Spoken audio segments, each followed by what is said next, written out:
Самғау Нәсіпханұлы, алғашқы ұлттық аяқ киім брендінің негізін қалаушы. 1990 жылы Шығыс Қазақстан облысы Марқакөл ауданында дүниеге келген. 2011 жылдан бастап аяқ киім тігумен айналысады. Нарықта 12 жылдық тәжірибесі бар. Армысыздар, бармысыздар, көңілі патша көрермен. Бүгін ол кім бұл не бағдарламасында ерекше қонақ, кәсіпкер, Қазақстандағы ең алғашқы ұлттық аяқ киімдер брендін қалыптастырған Самғау Нәсіпханұлы. Қош келдіңіз, Самғау мырза. Рахмет. Жақсы, бәрі өте керемет. Енді жаңа таныстырған кезде Қазақстандағы ең алғашқы ұлттық аяқ киімдер бренді деп бір ерекше басып айттым. Жалпы ой идея қайдан келді? Ұлттық аяқ киімге сіз бастаған кезде сұраныс болды ма деген сұрақ болып тұр. Біз осы кәсіп бастаған кезде жаңағы ұлттық аяқ киім бренді деген қалыптаспаған болатын. Енді қалыптасып келе жатқан. Бұл ой бізге мен мынау Қаншатарда белгілі бір брендтерде жұмыс істедім. Сатушы болып. Сол кезде күніне кассаға қанша миллион түсетін біз қарайтынбыз, көретінбіз кассаның барлығын. Сол кезде маған ой келді, біз неге осындай өндіріс неге жасамаймыз, біз неге өзіміз жасамасқа деп. Сол немізді, сол жердегі менеджеріміз айтқан кезде менеджеріміз күлген маған. Біз кейін осы жерде осы әлемдік брендтермен қатар тұратын бір бренд жасаймыз деген кезде күлген тұғын. Сол намысымызға келіп, жаңағы елде неге отандық өндіріс дамымаған деген бір ой түрткі болды. Сосын біздің аталарымыздан қалған өнер болғаннан кейін біз оны неге жасамасқа деген сенімділік осы нәрсеге алып келді. Сосын тәуекелдеп 2011 жылы осы кәсіпті бастадық. Сұранысқа керемет бірден ие болды. Өйткені бізде ұлттық сипатта, ұлттық құндылықтарға деген сұраныс көп болғаннан кейін бе жақсы болды. Басталуы солай болды. Енді біздің көрермендерге де бір таныс дүние болсын. Өзіңіз негізі етік тігесіз. Етікті аяқ киімдерді, қазір заманауи аяқ киімдерді де тігесіз. Тек өзіңіз ғана ма қазір? Жалпы атқарып жатқан жұмыстарыңыз туралы айта кетсеңіз кішігірім. Біз етік тігуге байланысты бізді таныстырған кезде біз айтамыз. Әуелі жаңағы еңбек адамдар етікші дейді. Сосын мен өзімді әдейі етікшімін деймін. Себебі арт жағын қарасаңыз, ол жерде үлкен кәсіп жатыр. Қазір бізде 8-9 адам, 12 адамға дейін жұмыс жасаймыз. Айлық обороттарымыз 30-40 миллион теңге. Ол жерде енді оборот деген нәрсе, ол енді өндіріс болғаннан кейін ол үлкен қаржыны талап етеді. Өндіріс болғаннан кейін. Бірақ біз осы жерде етікші деп алуымыздағы себебіміз қазіргі бизнес ол көп дамып жатқанда ол классикалық бизнес. Ал мына ұлттық құндылығымызбен сәйкес келетін нәрсе ол етікшілік. Ол біз етікші деп айтып отырғанымыз ол креативный бизнеске келетіндіктен соны етікші деп алдық. Өйткені бізде стереотип қалыптасқан, етікші десе жаңағы өмірден өз орнын таппай қалған адамдар жұмыс жоқ. Бұл жерде жаңағы ремонттайтындар да бүкіл адал жұмыс, өзінің кәсібін керемет жасап жатыр. Себебі Швейцарияда сағат жасау, алмас қырлау деген сияқты бұл да мына етікші, етік жөндеу дегеннің барлығы ол элитный бір кәсіптің түрі. Сондықтан біз жаңағы етікші деген атты өзімізге алып, етікші деген ол басқаша, ол жаңағы жалпы қазіргі қоғамдағы көзқарасты өзгерту. Көзқарасты осы кәсіпті жасай отыра көзқарасты өзгерту, екінші ұлттық құндылықтарды, ұлттық элементтерімізді заманға сай, осы заманға лайықтап дамыту. Осы біздің ұстанып келе жатқан, шамамыз келгенше тырысып келе жатқан. Кемшіліктер жоқ емес, бар, бірақ үлкен компаниялардың өзі үлкен бүкіл мүмкіндіктерді жинап алып келіп, өзінің бойынан бірден таба алу қиын. Сондықтан шамамыз келгенше отандық өндіріске әуелі өз рызық несиемізді айыруға, сосын елдің бір шетінде тұрып отандық өндіріс дамытуға деген сәл үлесімізді қосып жатырмыз. Жалпы осы дүниемен айналысып жүргеніңізге 12 жыл уақыт болды. 12 жылда елдің алдында жүрген бірталай адамдарды осындай өзіңіздің ұлттық нақыштағы аяқ киімдеріңізбен қамтамасыз етіп отырдыңыз. Сол кісілер атап өтсеңіз, енді мен сіздің әлеуметтік желіңізден көрдім, бірақ енді біздің көрермендерге де таныс болсын. Біз мына ұлттық аяқ киімдер деп жатыр ғой, бірақ біз күнделікті киетін туфлилер, классикалық бағыттағы спорттық аяқ киімдердің де барлығын біз жасаймыз. Енді жаңағы қоғам қайраткерлері, өнерде жүрген азаматтардың барлығы киіп жатыр. Ең бір мақтанып айтатынымыз шеберетіндегі бір еліміздегі ең бір ықпалды бір ағамыз. Енді ол коммерциялық құпия болсын, оны айтпай қояйын ол кісіні. Бірақ біз шеберетіндегі арманымыз орындалды қазір. Біз елбасымызға тігіп бердік. Арнайы өзінің қолынан жазылған алғысын алдық. Димаш Құдайбергенге тігіп бердік. Бекболат Теуқан ағаларымыз барлығы бүгінгі таңда. Қанат Ислам бар, Тек қана ұлттық етікті емес, кәдімгі күнделікті киетін кроссовкаларды, туфлилердің барлығын киіп жүр. Күнделікті кигенге де, сахнаға да кигенге де. Бұлмен біз мақтануымыз емес, бұл елдегі еңбек адамының, жаңағы қолөнер шеберінің насихатталуына, еңбек адамдардың насихатталуына үлкен бір үлесін қосып жатыр. Осындай отандық өнімнің дамуына, осындай елдің алдында жүрген өнер адамдарының, осындай спортшылардың барлығын қолдауы, себепші болу осының дамуына үлкен үлес қосып жатыр деп айтуға болады. Жаңа елбасымыз айта кеттіңіз, енді ол кісіден сұраныс қалай туындады? Сіз өзіңіз ұсындыңыз ба, әлде ол кісілер өздері ұсыныс жасады ма? Қазір өзінде біз өндіріс нарығында бизнес нарық бәрі бөлінеді ғой, сол кезде енді медиа нарық деп жатады. Сол медиа саласында біз елбасымыз ғана тұңғыш президент күні деп отырмыз ғой. Сол кезде осы бір қарапайым етікшіден елбасыға бір етік сыйлағым келеді деп әлеуметтік желіде айтқанмын. Әлеуметтік желінің пайдасын көп көрдік. Жақсы жағынан пайдаланған арқасында. Елбасының құлағына жетіп, ол кісі етікті қабылдауды жөн көрген. Сосын біз бірден Ақордадан шақырту келгеннен кейін оны етікті апарып жеткізіп бердік. Сезім қалай болды? Жақсы. Керемет. Ол кісінің арнайы өз қолынан алғысын алдым. Алғысын алдыңыз? Алғысын алдым. Өз қолымен жазған. Енді көп жерде алғыс хаттандай немен жазылады ғой, компьютеріне бір. Жоқ, ол кісі кәдімгідей қолымен жазып алғыс хатын берген. Енді дәл қазіргі өзіңіздің өндірісіңізде қанша адам жұмыс жасайды, қанша адам жұмыспен қамтамасыз етіп отырсыз? Қазір біз қаланың шетінде шағын шеберханамызды өз күшімізбен салып, өндірісте 8 адам, енді ол жерде өздеріңіз білесіздер, өндірісте 8 адам жұмыс істеп жатыр толыққанды. Оның сыртында жаңағы білесіздер, мобилограф, жаңағы қалада магазиніміз бар, 2 магазиніміз бар. Соларда сатушы болып, жаңағы маркетолог болып жұмыс жасап жатқан қарындастарымыз, бауырларымыз бар. Соны қосқанда 1-2 адам жұмыс жасап жатыр. Енді жоспарымыз бұдан да үлкейту. Енді ол жолда тек қана қиял емес, арман емес, нақты көзбен көріп, қолмен істейтін жұмыс жасап жатырмыз. Және біз әлемдік бренд деп айтып жатырмыз. Өйткені әлемдік бренд деген ол бүкіл өніміңді, бүкіл жер қамтамасыз ету мүмкін емес, бірақ бұл жерде таралатын нәрсе ол әлеуметтік желі арқылы таралады. Себебі еңбек адамдарының бүгінгі таңда көрсеткіші, айқын көрсеткіштердің бірі өздеріңіз білесіздер.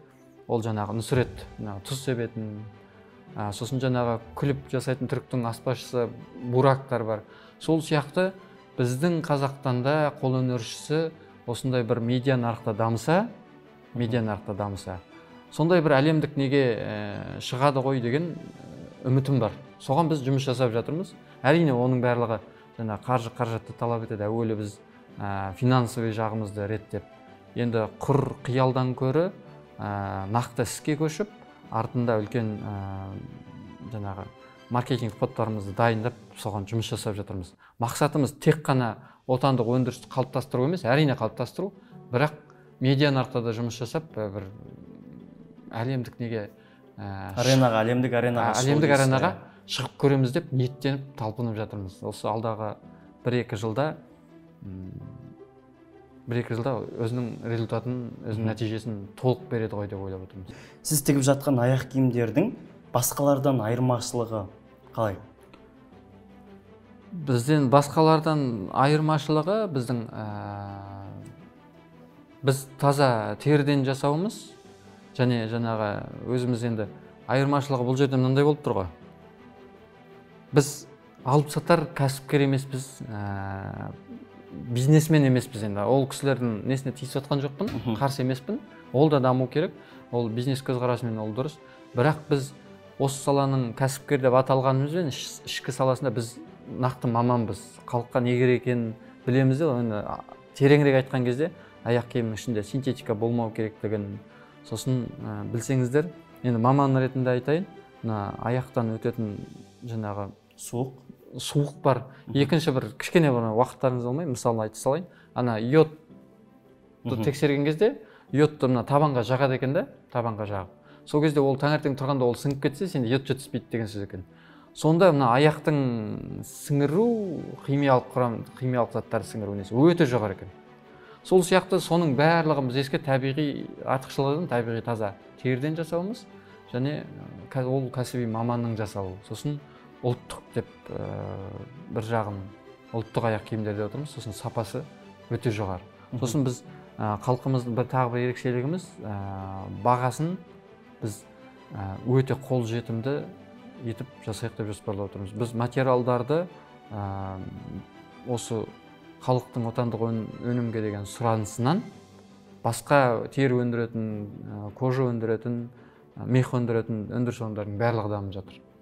Сонда осы еліміздегі өндіріс басқа тері өндіретін, кожа дейді ғой, сосын мех өндіретін барлығын сол жерден алып жатырмыз материалдарды. Ең басында бастаған кезде жалпы осылай кәсіпкер болам деп бастадыңыз ба, әлде тек күнкөріс ретінде ғана ма? Біз басында ұялатынмын, етікші десе бір комнатаны жауып алып, ешкімдік бет жолдас балалар кетіп жатқан тығылып, солай болатын. Қазір керісінше мақтанамыз, өйткені бұл өнермен, өйткені бұл енді жаңағы ата кәсібімізді жалғау, ұлттық құндылықтарды отандық өндіріске бір сәлде болсын, үлесіміз қосып жатқанымызға сәлде болсын. Мақтанышпен айтуға мәртебе біз үшін. Жалпы қазіргі жастардың ұғымында бір дүние бар. Кәсіп бастап, яғни жалпақ тілмен айтқанда көтерілу үшін міндетті түрде таныс тамыр керек деген. Сіздің өмірлік жалпы тәжірибеңізде сол дүние кездесті ме? Әлде сіз толыққанды айта аласыз ба, мен ешқандай да ешкімнің көмегінсіз өз күшіммен көтерілдім деп? Мен мына нәрсені біреуге сенген кезде, бүкіл мүмкіндіктердің барлығы қасымнан өтіп кететін. Ал өзіме сенген кезде, онда менің дайындығым болады екен. Сонда мына мүмкіндіктерді мен дайындық пен мүмкіндік қатар жүрген кезде, мысалы дайындығым болған мүмкіндік келген кезде мен бірден өзім шешім қабылдап, бірден нетіп отырдым. Жиналып, тез пайдаланып отырмын мүмкіндіктерді. Ал бірақ мына нәрсеге де сүйенем. Біздің Абай атамыз айтады, кісісін тауып сұранып, ретін тауып істесе, кім бай болмайды дейді. Соған келген кезде біз кісісін тауып сұранған кезде белгілі бір өнер адамдарына біздің жарнамамызды осылай бір еңбек адамын насихаттап жүрсеңіз, отандық өнімді осылай қолдап жіберсеңіз деп. Еңбек бұл жерде жаңағы өзіміздің еңбегіміз, бірақ елдің қоғам қайраткерлерінің қолдауда болды. Бастысы ол өзіміздің еңбегіміз деп. Еңбектің, яғни жасап жатқан дүниелеріңіздің тазалығында, иә? Ниетімізде, әу бастағы ниетімізге қарай бұйырып жақсы нәрселермен, жақсы табыстармен, жақсы нәтижелермен келе жатырмыз. Үлкен жетістікке жеттік деп айта алмаймыз, бірақ нәтижеміз жоқ емес, бар. Енді Самғау мырза, біздің қазір жастарға бір мотивация болсын, сіздің мүмкін жасап жатқан дүниеңізге осы дүниеден кейін қызығушылық туатын шығар. Табатын қаражатыңыз қалай? Жеке өзіңіздің. Менде мынандай, мен әрқашан өз ісімді жақсы білген кезде мен мынандай ойладым, мен артымда 12 жыл өтіп кетті. Енді мен басқа салаға кіріп, басқа саладан нәтиже шығару, оны мен тағы да өмірім, уақытымды алады. Сондықтан менде артқа қарайтын уақытым жоқ, тек алға қарап өз ісімді жақсы істеген кезде мен сізге бір мысал айтайын, жаңа табысқа байланысты. Осыдан 8 жыл, 9 жыл бұрын маған бір кісі заказ берген. 40 мың теңгеге, ол кезде 40 мың теңге деген көп ақша. Сосын 8-9 жылдан кейін тағы сол кісі звондайды, мен таныған жоқпын. Самғау, сен әлі етік тігесің бе? Иә, тігем. Ой, жақсы, тұрақтылығың жақсы екен. Қазір маған қонақтарыма бар еді соған сыйлық сыйлайын деп етік тігіп беріп, бағасы қаншадан деп, маған ең қымбаттарын тігіп бер деп. Біреуі $1000-дан, 400-500 мыңнан 10 шақты етік тігіп бердік. Сол сияқты бізде мына өз ісімізді жақсы істеген кезде, өз ісімізді жақсы білген кезде, тек мына табысқа ұмтылмай, өз ісін жақсы білген кезде керемет. Мысалы қазірдің өзінде бізде айлық оборотымыз 20 миллионнан асады, 20 миллионнан асады. Енді ол жерде 10-15% пайда деп есептесеңіз жетеді, бірақ өндіріс үлкен, ол дамуына жұмсалу керек. Ал енді жеке тапсырыстардан қымбатқа тапсырыс беретін өте көп, өте көп. Ең ауқымды жобаңыз қанша болды? Ең ауқымды бір аяқ киімнің өзі, бұл жерде жаңағы біздің жалпы аяқ киімдеріміз 40-50 мың теңгеге дейін. Ал индивидуальный заказ деген $1000, $2000, сол $3000 дейін біз оны жасадық. Бір өзіміз. Себебі ол жаңағы металмен жұмыс істейтін кісілер шеберлік дейді ғой, ол сонымен жасалады. Сонда бізге керемет жақсы не қалады, табыстар қалады. Жалпы дәл қазір енді Астанада өзіңіз айта кеттіңіз, екі сондай аяқ киім сататын жерлеріңіз бар. Дүкен бар, дүкен бар. Шағын дүкен. Шағын дүкендер бар, ал Қазақстанның басқа қалаларынан ашу ойда жоқ па? Біз бұйыртса сұраныс бар ма негізі? Сұраныс өте көп. Біз қазір басқа қалалардың серіктестерімізбен келісіп отырмыз. Міндетті түрде алдағы айларда, алдағы маңызды істер еш уақыт асығыс болмайды дейді. Біз Алматы қаласынан осы жақын 3-4 айдың ішінде қолжетімді бағада эконом класстағы өзіміздің дүкенімізді ашамыз. Ақтөбе, Ақтау қаласынан осы 3 қаладан біз міндетті түрде ашамыз деп жоспарлап отырмыз. Бірінші кезеңде, екінші кезеңде қалған қалаларға ашамыз бұйыртса. Алыс жақын шет мемлекеттерден сұраныстар түсе ме? Міндетті түрде түседі. Мысалы бізде Қырғызстаннан көп сұрайды, Қарақалпақстаннан, Өзбекстаннан сіздің филиалыңызды ашайық деп көп сұрап жатқан адамдар бар. Ол жерде біз енді мынандаймыз ғой, бүкіл нәрсені қамтамасыз етеміз десек, біздің дайындығымызбен қарап өлшеуіміз керек ол нәрсені. Ертең айтқанын оны істеу керек. Сондықтан әзірге өзіміздің шамамыз жетеді деген. Біз енді жаңағы әрине кәсіпкердің бірінші мақсаты ол пайда табу. Пайда табу болғанда жаңағы көп табам деген емес, аз-аздан бірақ үздіксіз деген нәрсені біз қолданамыз. Себебі осы нәрсе бізге үлкен береке болып келген. Жаңағы аз-аздан үздіксіз. Табысы да жақсы. Алдағы уақытта бүкіл елімізден ашып болғаннан кейін сырт мемлекеттерде бағымыз сынап көреміз деп жоспарлап отырмыз. Енді Самғау мырза қайтадан бір артқа оралайықшы. Етікті жалпы сол тігетін кезде ең бірінші баста жалпы сол тігуді бастамас бұрын не түрткі болды осы дүниеге, осы салаға келуге? Түрткі болған дүние бір нәрсені айтайын, ол сенім. Өзің өз кез келген қолыңнан келмейтін нәрсеге де сеніміңіз ол үлкен болса, бүкіл нәрсені жасауға, қолынан келмейтін жасауға болмайды. Өйткені сенім деген нәрсе мен кішкентай кезде пайда болды. Осы жерде қысқа ғана айта салайын. Кішкентай кезімізде мен әжем кәржіліктің сүйегінен не тоқитын? Байпақ шұлықтар тоқитын. Ол сынып қала береді. Сосын мен әкемнің дүкеніне ұрланып кіріп, темірден біз жасап әкеп берген. Сонда үйдегілер керемет мақтады мені. Сенің қолыңнан керемет келді. Сенің қолыңнан келмейтін іс жоқ екен ғой. Сонда сол кезден бастап менде сенімділік деген керемет пайда болды жаңағы. Сен сабақты жақсы оқисың, сен қолыңнан келеді десем, мен өз-өзіме білмеймін, 99% сеніп тұратынмын. Бір нәрсені жеңу керек десе де сеніп тұратынмын. Содан бастап осы мына аяқ киімді енді аталарымыз тіккен, енді заманауи тіге алмайды, бірақ осы нәрсені үйренуім керек деген кезде менде сенім жаңағындай болды. 99% мен сенем деген. Ол осы кішкентай кезде қалыптасқан сенім әлі күнге дейін сол нәрсеге алып келді, жаңағы үлкен нәтижелерге алып келді. Аяқ киімді міндетті түрде мен тігем деген нәрсеге алып келді. Тағы бір кішкентай бір дүние, мысалы 42 километрге жүгіргеннің өзі, мысалы спортсмен емеспіз, жаңағы әуесқой жүгіруші дейді, соны сөйтіп жүгірем.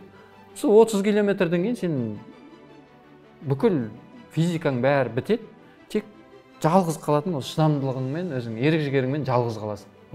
сонда өте сонда жаңағы мен өтем деген ерік жігер мен сенім ғана алып шығатын болып тұр ғой. Соны айтайын дегенім, сенім мәселесі осы нәтижелерге алып келуімізге себепші болды. Өмірлік және кәсіптегі негізгі ұстанымыңыз қандай? Мен қазір өз саласының үздігі болса деп нетем, енді бір ақыл айтуға нетуге неміз жоқ, бірақ біз өзімізді күн сайын тәрбиелеп, өзімізді өнімдерімізді күн сайын жетілдіруге тырысып жүрміз. Бірақ енді басқа саладан бір нәрсе сұраса мен айтам, мен білмеймін, мен өз саламды ғана білейін. Бірақ енді біреуге ақыл айтуға, кеңес беруге әлі жеткізген жоқпын деп ойлаймын. Енді осыдан 5 жыл бұрын берген бір сұхбатыңыздан көріп қалдым, өз саламның чемпионы болғым келеді депсіз. Иә. Чемпион бола алдыңыз ба? Жоқ, әлі бола алмадым. Бірақ шеберлік дейді ғой. Шеберлік деген қызық болғанда ол ғасырлап келеді екен. Мысалы Италияда Италияның аяқ киімдері мықты ғой әлемде, бренд. Олардың шеберлігі миллиметрлеп келеді екен.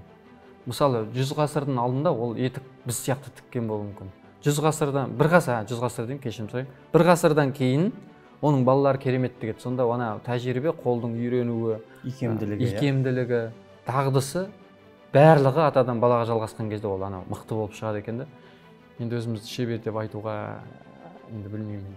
Әлі үлкен не керек? Еңбек керек. Спортшылар чемпион болған кезде чемпиондығын анықтайтын медалы болады. Ал сізді чемпиондығыңызды анықтайтын ол қандай деңгей? Елдің бағалауы деп ойлаймын. Мысалы, аяқ киім өндірдіңіз, ол жерде қызмет көрсету сапасы болмаса, ол халықтың алғысы болмаса, осы жердегі жаңағы медаль бағалау ол халықтың алғысы деп ойлаймын. Енді әлі күнге дейін біз сол жағын әлі жетілдіруге тырысып келе жатырмыз. Әлеуметтік желіде белсенсіз? Иә. Инстаграм, тиктокта барсыз ба? Бармын. Жалпы сіздің кәсіпте бұл дүниемен айналысу қаншалықты әсерін береді? Бізде бір қызығы мына күлкілі нәрселер, сосын жаңағы арзан нәрселер деп енді ешкімді тиісіп нетейін деп жатқан жоқпын, ешкімге кемсітейін деп жатқан жоқпын, бірақ осындай бір қол өнерді насихаттау, көрсету ол қиын. Өтімсіз. Сондықтан ол жерде біздің жаңағы кез келген нәрсені әрекет етіңдер дейді ғой. Бірақ әрекет еткеннен гөрі осы жерде андай теория бар Марғұлан Сейсенбайдың. Әрекет саны көп болу керек деген. Осы жердегі әлеуметтік желідегі көп жиі шығуымыз сол әрекет санының көптігі. Себебі әрекет саны көп болған кезде 10 видео түсірсек, біз 20 видео түсірсек, соның 2-3-еуі ғана өз нәтижесін береді. Сонда менің ұстанымым кез келген нәрседе әрекет саны көп болу керек. Сол міндетті түрде біреуі шығады. Ол еңбек. Мен түйгенімді көп кісілер айтады ғой, көргенін айтады дейді ғой. Біз түйгенімізді айтсам, мен өмір деген ол күрес десе, ол күресу керек деген бір қиын сияқты. Өмір деген негізі еңбектен тұрады деп ойлаймын. Күндіз-түні еңбек ету, күндіз-түні іздену осы үлкен нәтижелерге алып келеді ғой деп өзім ойлаймын. Сол салада кәдімгі еңбек етіп жатырмыз. Бірақ енді біздің елімізде жаңағы кино саласы, жаңағы сауда саласы, бүкіл салалар бар ғой. Бірақ сол өз саламызда ең үздігі болсақ деп, өз орнымызды, осы медиа нарықта өз орнымызды алсақ деп ниеттеніп, соған жұмыс жасап жатырмыз. Марғұлан Сейсенбай ағамызды тілге тиек еттіңіз. Жалпы кәсіпке байланысты курстар оқыдыңыз ба, әлде қалай? Жоқ, Марғұлан Сейсенбай ағамыздың арнайы өзі маған жазып, іздеп әлеуметтік желіден жазып маған. Құрметті Самғау, мен сіздің етігіңіз маған ұнады. Маған етік тігіп беріңізші деп, ол кісі өзі әлеуметтік желіден жазып. Қолға салды, иә? Ол кісіге кроссовкалар, етіктер күнделікті. Мен кроссовкамды тастамай киіп, әлі күнге дейін аузынан тастамай айтып жүреді екен елге. Осының өзі үлкен біз үшін қолдау. Сізден бөлек Қазақстанда басқа да осылай аяқ киім тігетін, ұлттық нақышта болсын, күнделікті өмірге болсын киетін аяқ киім тігетін бар ма? Цехтар болсын? Бар.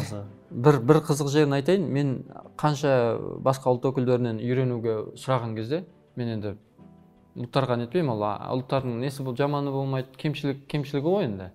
Үйретпейтін, кішкене қызғанатын. Сонда мен түсіндім, мен ертең өз бауырларыма үйреткен кезде ешқашан қызғанбаймын деп. Бізден келіп енді кәсіп ашқысы келеді, ел болғаннан кейін біреу осы салаға қызығатындар да болады. Сонда бізді де үлгі тұтатын адамдар бар екен да. Сонда біз байқамағанбыз ғой. Сонда біз үлгі бола алсақ елге өз саламыз арқылы, оның өзі үлкен мәртебе. Сонда келіп үйреніп жатқан кісілер, мысалы 30 адам үйренсе, соның 5-6-ы өз көрсеткішін көрсетіп, өз қаласында етігін тігіп, өз ауданын қамтамасыз етіп отырған.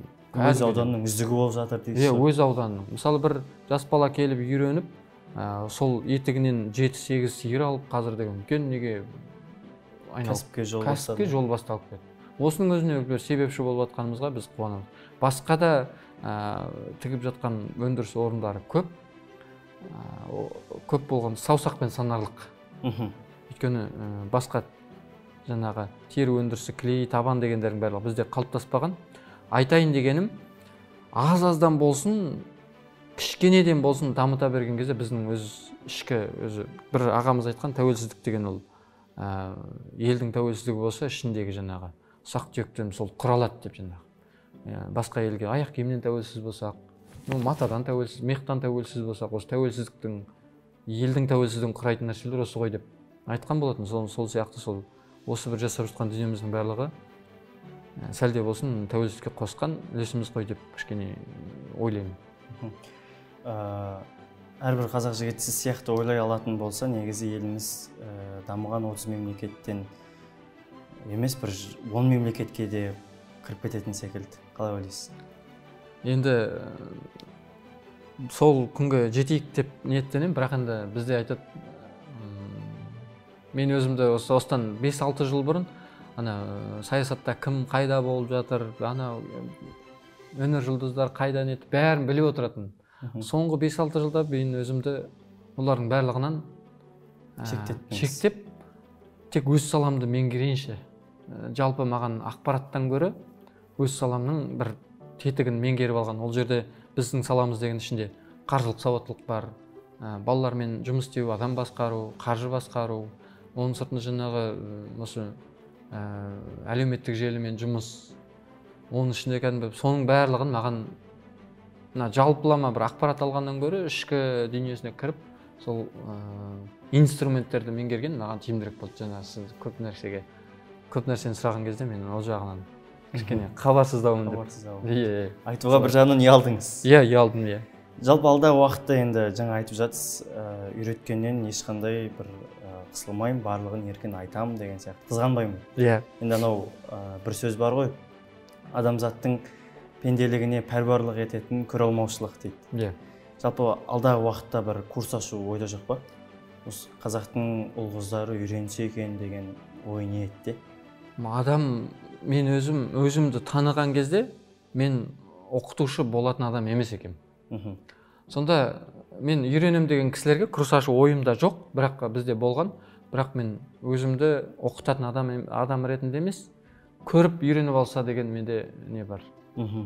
Менің өзімді таныған кезде мен оқытушы емес, мен өндірісті жасауға бұрын болған курс? Болған бізде. Курстар болған. Ғұмыры қысқа болды ма? Жоқ, көп кісілерге келген кезде адамдармен жұмыс істеген кішкене қиындау. Өйткені әртүрлі адам керек. Әртүрлі адам келіп сенің фокусыңды бұрады. Мына салада зерттеп, ішінде мысалы энергия кетеді дейсіз. Мысалы бір видео контенттің өзін құрау үшін, сөйлеу үшін қаншама сөзді алып келіп, ана жерден ізденіп, сол салада бүйтіп шоғырланып кетіп бара жатсаң, басқа адам келген кезде ол сіздің неңізді бұрады, энергияңызды алады. Енді мен бұл жерде үйретпеймін деген сөзім емес, қанша адамдар келіп үйреніп, өз несін ашып жатыр. Сонда бұрын бір кісі айтып дейді, үйретші деп қоймай қойған кезде айтты дейді. Бір шартым бар дейді, онда менен ешнәрсе сұрама деген. Сол сияқты етік тігу деген ол көріп, қолмен ұстап үйреніп алатын нәрсе. Мен келем, үйренем деген кісілерге бір нені айтам. Бұл жерде сиқырлы таяқ жоқ. Бірінші үйренем деген кісі, ол бірінші пайдасы, бірінші ниетіне қараңдар дейді, сонда бірінші несі мынандай болып келеді. Мен қазір бір айда үйренемін да, екінші айда ақшаны тауып аламын, мен қалтама салып аламын. Мен ондай жоқ, ондай үйренбей қой. Сен бірінші мынаны жақсы тігуді үйренші, сосын ақша жасаған сені өзі дейді. Десем жоқ, мен асығып келеді. Мен айтамын, онда үйретпеймін.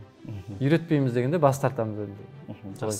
Енді бүгінгі сұхбатты түйіндесек, бір жастарға айтарыңыз бар ма, әлде ойыңызбен бөліссеңіз, жалпы түйінді оймен? Жаңа барлығын айттым ғой деп ойлаймын. Бірақ бастысы өз саласын ертерек тапса деген. Мен өзімді, өз саламды тапқан, өз өмірден орын тапқан мақсаты бар. Сондай адам деп өзімді санаймын, себебі менің алға 10 жылға, 15 жылға қойған. Енді белгісіз, заман белгісіз, бірақ қойған мақсатым айқын мен. Мен жаңағы қар жауса да сөнбейтін дейді ғой. Сол қар жауса да сөнбейтін емес. Ол осы аяқ киім саласында, өндіріс саласында жұмыс істесек деген неміз. Бірақ енді өз саласын ертерек тапса деген неміз бар. Сол салада еңбек етсе, қайтпаса, бәрібір қайтпау ол жеңімпаздың асыл қасиеті дейді. Біз қалай да осы салада үлкен жетістіктерге жетеміз деп жоспарлап отырмыз. Енді айтайын деген барлық өз саласының үздігі болса деген ниетімді айтқым келеді. Ендеше тағы бір сізден соңғы дүние сұрайын. Өзіңіздің афоризм деймін ба, әлде ұраныңызға айналып кеткен немен аяқтасақ бүгінгі бағдарламаны? Әр қазаққа, әр жігітті? Әр жігітті көрсетер сұлтан етіп, әр қазаққа самғаудан бір пар етік деген ұран. Жақсы аға, жалпы ісіңізге сәттілік тілейміз. Бұйырса арман тілек ниеттеріңіздің бәрі орындалсын. Мынау бір нені айтып кеткенге болып отыр. Осылай сіздерге осы каналдарыңызға қонаққа шақырып, еңбек адамдарын насихаттап отырған сіздердің ұжымдарыңызға және сіздерге алғыс білдіремін, шығармашылық табыс тілеймін. Сізге де. Рахмет аға. Рахмет.